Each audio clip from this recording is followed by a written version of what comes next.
اچھا لباس پہننا رسول کریم علیہ السلام کی سنت ہے. حضور نبی کریم صلی اللہ علیہ وآلہ وسلم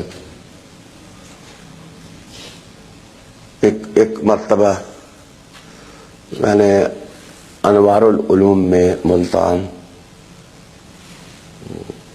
بخاری شریف کے آغاز میں انما الاعمال بالنیات پر درس دیا. تو مجھے ایک طالب علم نے پوچھا تھا کہ پوری بخاری مسلم پڑھو، کسی جگہ یہ حدیث نہیں ملتی کہ رسول اللہ علیہ السلام کے کپڑے میلے ہوئے اور عائشہ صدیقہ نے دھوئے. کسی جگہ آپ کو یہ حدیث. وہ مجھے پوچھنے لگا کہ کیا حضور کے کپڑے میلے ہی نہیں ہوتے تھے یا صحابہ نے میلا کہا نہیں ہے؟ تو میں نے کہا نہیں، میلے ہی نہیں ہوتے تھے.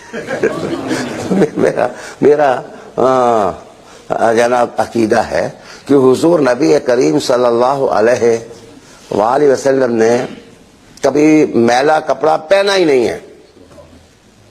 کیسے؟ جو اس نبی کے گھر میں آئے تھے اللہ تعالیٰ نے ان کو بھی کہا انما یرید اللہ لیذھب عنکم الرجس اہل البیت ویطہرکم تطہیرا. تو طہارت تو ان کے گھر کا سرمایہ ہے، صاف ستھرا رہنا. ویسے بھی رسول اللہ علیہ السلام نے فرمایا کہ الطہور شطر الایمان، کہ صاف ستھرا رہنا نصف ایمان ہے. تو ممکن ہی نہیں کہ حضور نبی کریم صلی اللہ علیہ وآلہ وسلم نے یہ تحریص نہ دلائی ہو. اس سے میں ایک اور نقطہ بتاؤں کہ وہ جو آ رہے تھے، وہ لوگ جس جگہ سے آ رہے تھے، وہ جو موجودہ بحرین ہے ان کا، اور یہ جو موجودہ عمان کا گوادر سے بالکل سامنے کا علاقہ ہے، یہ یہاں کا ایک قریہ تھا.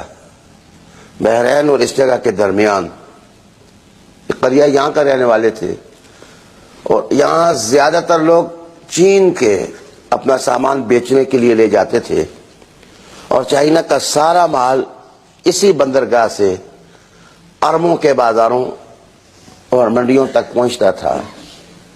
تو میں عرض کروں کہ اس علاقے کے مزاج میں اتنے صاف ستھرے کپڑے پہننے کا رویہ شامل نہیں تھا. شاید یہی وجہ ہے کہ جب تک وہ مدینہ نہیں پہنچے تھے انہوں نے کپڑے پہننے کی ضرورت محسوس نہیں کی. جب وہ مدینہ پہنچے تو ان کے سردار نے کہا کہ میں اچھے کپڑے پہن کے پیش ہوں. اس کا مطلب یہ ہے کہ جس کو ملنے جا رہے ہیں تھوڑا سا اس کے مزاج کا خیال رکھ لینا یہ کوئی بری بات نہیں ہوتی ہے، تاکہ وہ کیا چیز پسند کرتا ہے، اس کو کیا چیز پسند ہے، مزاج کا خیال رکھنا یہ ڈائلاگ کی کامیابی کی بنیاد ہے. آپ کہاں سے گفتگو شروع کرتے ہیں، کہاں ختم کرتے ہیں، مزاجوں کا مطالعہ یہ انسانیت دانی کی بنیاد ہے اور نفسیات کی بھی ایک مضبوط فاؤنڈیشن ہے. اور اگر آپ یہ کہیں کہ نہیں حضور کے مزاج کا خیال انہوں نے نہیں رکھا، چلو مان لیا حضور کے مزاج کے لیے نہیں، تو آپ یہ کہہ سکتے ہیں کہ ان کو پتہ تھا کہ کپڑے آپ جیسے پہنتے ہیں اس کا اثر آپ کی شخصیت پر ہوتا ہے. آپ کی پرسنالٹی کو سمجھنا کوئی دشوار نہیں ہوتا، کوئی مشکل نہیں ہوتا کہ آپ کی شخصیت آپ کے لباس سے پتہ چلتی ہے کہ آپ کیا چیز ہے. جناب الناس باللباس، بھائی یہ حضور کے حدیث کا ٹکڑا ہے، الناس باللباس، کہ لوگ لباس کے ساتھ ہیں. میرے استاد محترم مخدوم زادہ حضرت قاضی محمد اسرار الحق حقانی علیہ رحمہ، آپ بیان فرمایا کرتے تھے کہ میرے تایا جی 145 سال عمر پائی اور برے صغیر پاک و ہند کے علماء ان سے اپنے فتاوی پر تائید دکھوا کر خوشی محسوس کرتے تھے۔ میں یہ بھی بتاؤں کہ اعلیٰ حضرت گولڈوی رحمۃ اللہ علیہ تعالیٰ کے بھی چند فتاوی ہیں جن پر قاضی صاحب کے دستخط ہیں، تو آپ ان کے علمی مقام کو سمجھ سکتے ہیں۔ تو حضرت مخدوم فرماتے تھے کہ میں اپنے تایا جی کے ساتھ راجہ بازار ایک دکان پر گیا کپڑا خریدنے کے لیے، تو میرے تایا نے کپڑے بڑے میلے قسم کے پہنے ہوئے تھے اور میں کپڑے اچھے پہنتا تھا۔ تو کہتے ہیں جس وقت ہم دکان کے اندر گئے تو دکاندار نے مجھے کہا کہ جناب آپ آئیے تشریف رکھیے، اور میرے تایا جی کو کہا کہ آپ اگلی دکان سے سودا لے لیں۔ تو میں نے ان کو کہا کہ وہ ظالم آدمی، یہ تو میرے تایا ہیں اور ہزاروں علماء کے استاد ہیں۔ تو کہتے ہیں کہ تایا جی نے کپڑا تو جو خریدا سو خریدا، لیکن واپس آئے، آپ دیدہ تھے، اور انہوں نے کہا کہ بیٹا میں آپ کو نصیحت کرتا ہوں کہ زندگی میں کبھی میلا کپڑا نہ پہنے، اور کبھی اپنے لباس کے معاملے میں کبھی بے اعتنائی اور لاپرواہی کا شکار نہ ہونا۔